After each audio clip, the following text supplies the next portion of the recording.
In the throes of World War II, a peculiar incident unfolded, famously known as the hair-pulling War of 1944.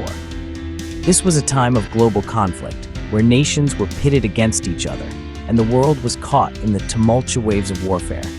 Yet, amid the clamor of guns and the roar of planes, emerged a story so unusual that it continues to intrigue us even today. This incident didn't involve armies clashing on battlefields, but French civilians in a post-liberation social upheaval. It was a war fought not with bullets, but with strands of hair. A war that highlighted the complex human responses to conflict and liberation. But what exactly was this hair-pulling incident? Let's delve deeper into the heart of the matter. The hair-pulling war was not a traditional war.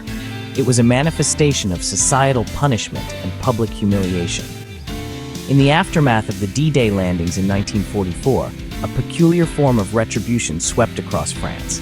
This was not a battle fought with guns and artillery, but with razors and scissors. Thousands of French women, accused of so-called collaboration horizontale with the German occupiers, found themselves at the mercy of their fellow citizens. Their punishment? Public head shaving, a mark of shame intended to humiliate and ostracize. The act of shaving a woman's head had historical roots as a form of punishment, and in this turbulent period, it resurfaced with a vengeance. The streets became stages for these brutal spectacles, with both resistance members and non-resistance individuals playing their part, a chilling reminder of the power of collective anger and fear. The victims of this unusual war were often the most vulnerable. Many were falsely accused, caught up in the tide of public outrage.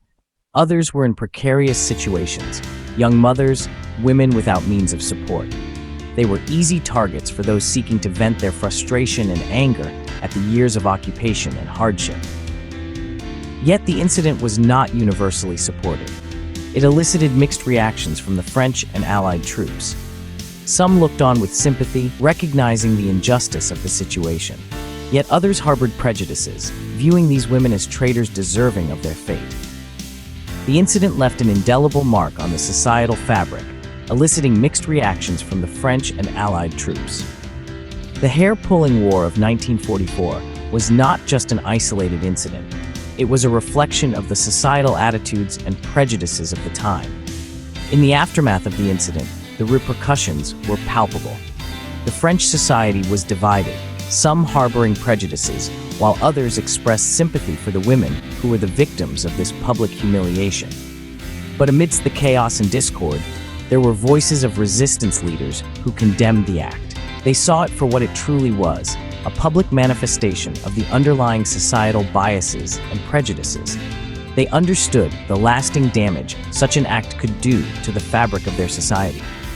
These leaders took upon themselves the responsibility to prevent further instances.